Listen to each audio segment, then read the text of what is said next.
क्षत्रिय कुलावतांश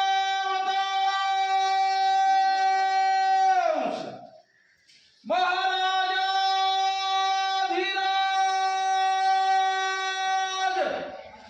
सिंहासनाधीश्वर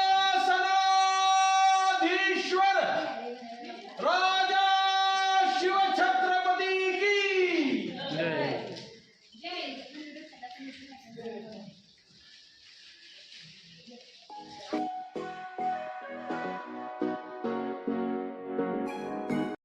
तर जसं मी तुम्हाला म्हणलं मित्रांनो की मी एक मोठा वॉटर स्पोर्ट करायला चाललोय, वेगळ्या ठिकाणी आले तर मित्रांनो मी चाललोय स्कुबा डायव्हिंग करायला। फुल एन्जॉय, बोट आलेली आपली। तर मित्रांनो आता मी बोटीतून बसले आणि जसं मी मगाशी बोललो तुम्हाला तसं चाललोय स्कुबा डायव्हिंग करायला। आणि मगाशी नदीत एक वेगळा फील येत होता बोटीचा आणि समुद्रात एक वेगळा फील येतोय खतरनाक वाला।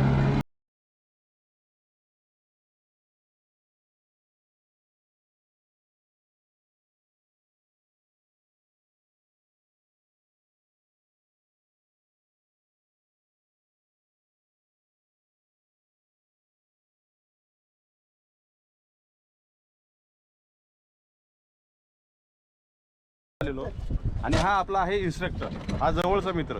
म्हणजे आता आपलं जे काही आहे ते याच्या हातात आहे आणि इकडे हा जो बोट ड्राईव्ह करतोय तोही आपला इन्स्ट्रक्टर आहे। म्हणजे आपण सुखरूप परत येणार की नाही ते आता या दोघांच्या हातात आहे आणि स्कुबाचा छानपैकी आनंद आपण घेणार आहोत। गंधार तुमच्याशी बोलत नाही कारण गंधार थोडासा प्रेशरमध्ये आहे, कारण त्याला आता पाण्याखाली जायचं, त्याचं बोलायचं धाडस होत नाहीये, म्हणून मी त्याची जबाबदारी घेतली आहे आणि तुमच्याशी बोलतोय। आणि साधारण थोडं हलकं टेन्शन या सगळ्या चेहऱ्यांवर तुम्हाला दिसणार आहे, कारण हलकं समुद्रात चालली मंडळी स्कुबा करणार आहेत। तर आपण भेटूयात। थँक्यू। आनंद घेऊन झालाय, आता आपल्या सगळ्यांचा आनंद स्कुबासाठी आपण तयार आहोत। पोरींनो तयार आहात? तयार आहात का? Ready to go? शाब्बास। गंधारराव घाबरतोय पण करायचे। ओके। पाण्याखाली गेल्यानंतर तुम्हाला बोलता येत नाही, त्यासाठी तुम्हाला 2 सिग्नल फॉलो करायचे आहेत। अंडर वॉटर कम्फर्टेबलसाठी ही साईन दिली जाते, पाण्याखाली गेल्यानंतर तुम्ही कम्फर्टेबल असाल तर ही साईन दाखवायची।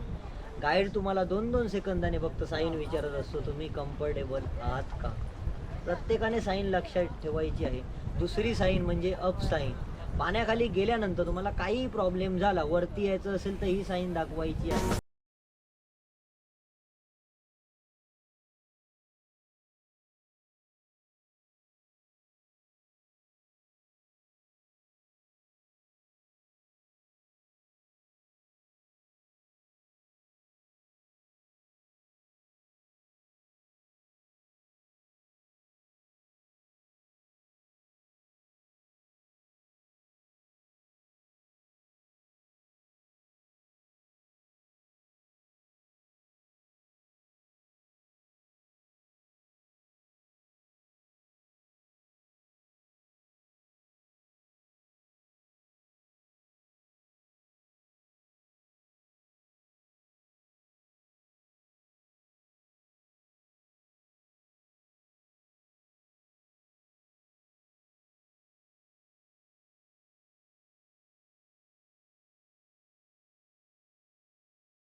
तर मित्रांनो स्कुबा डायव्हिंग करून आलेलो आहे आणि पहिलं थोडंसं होतं नवीन माणसं संग गडबड, पण नंतरनी जे आतमध्ये गेलो मी परत एक नंबर खालची दुनिया एक नंबर बघितली।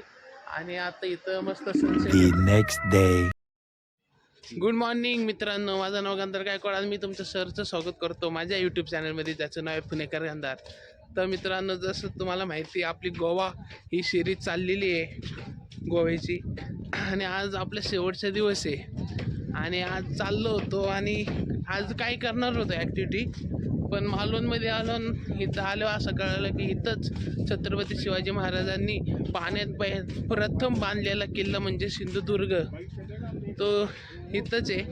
आणि आता आम्ही तिथंच त्याच किल्ल्यावर चाललो आहे तो किल्ला बघायला।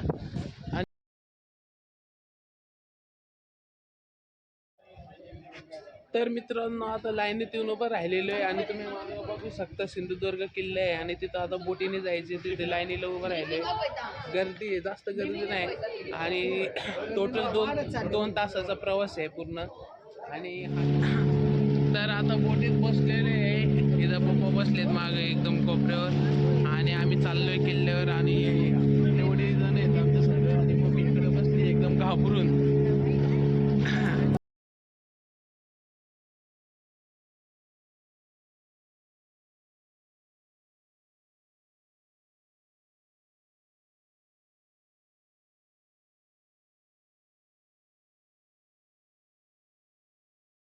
आता आपण गाडीवर आलेलो आहे आणि आपल्याला छत्रपती शिवाजी महाराजांचं मंदिर लागलेलं आहे आणि आता आपण मंदिरात जाणार आहे. आणि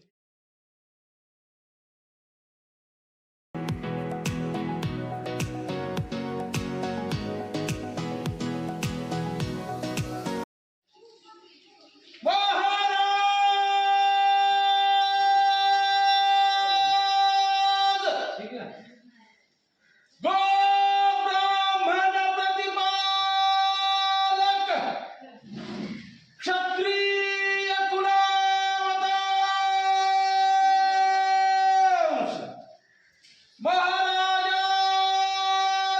महाराजाधिराज सिंहासनाधीश्वर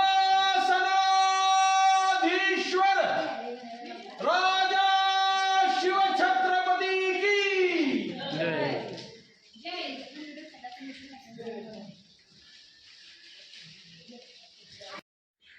तर आपण मित्रांनो मंदिरात जाऊन आलेलो आहे आणि मी मंदिरात आतमध्ये शूट अलाउड नव्हता, पण बाहेर जी फोटो फ्रेम ठेवलेली आहे त्या फोटो फ्रेममध्ये जशी प्रतिमा आहे तशीच प्रतिमा आतमध्ये छत्रपतींची आहे त्यांनी मला सांगितले. आणि ह्या किल्ल्यावर छत्रपतींच्या हाताचे ठसे उमटलेले आहेत त्याबद्दल पण सांगितले बाहेर दरवाज्यावर, ते पण बघणार आहे आपण.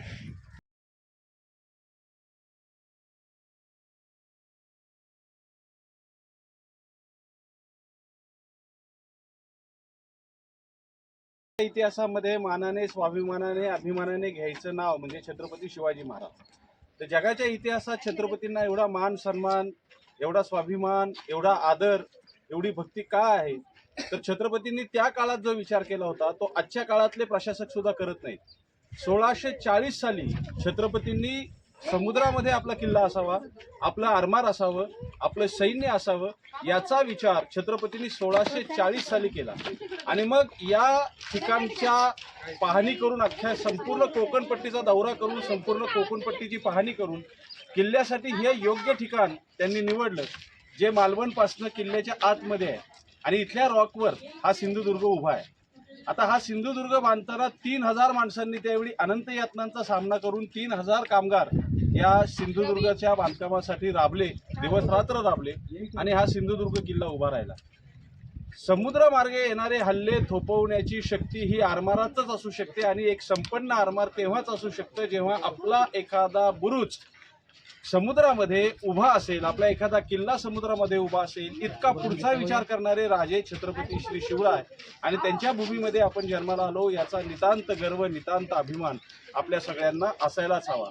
आणि म्हणून छत्रपतींच्या इतिहासाची साक्ष देणारा हा किल्ला पाहताना आपला ऊर निश्चितच अभिमानाने भरून येतो. तेव्हा तुमच्या सगळ्यांच्या साक्षीने एकदा आपण म्हणूयात, बोला राजे शिवछत्रपती महाराज की जय.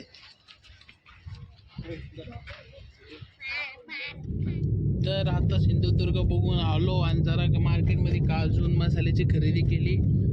मार्केटमध्ये व्हिडिओ नाही करता आली, जरा गर्दी होते त्यामुळे. आणि आता निघाले परतीच्या प्रवासाला. जशी ट्रिप आपली समाप्त होते तशी व्हिडिओ पण समाप्त करून टाकूया. आणि व्हिडिओ आवडली तर लाईक करा, शेअर करा, सबस्क्राईब करा. लवकरच भेटू अशाच एका नवीन व्हिडिओमध्ये.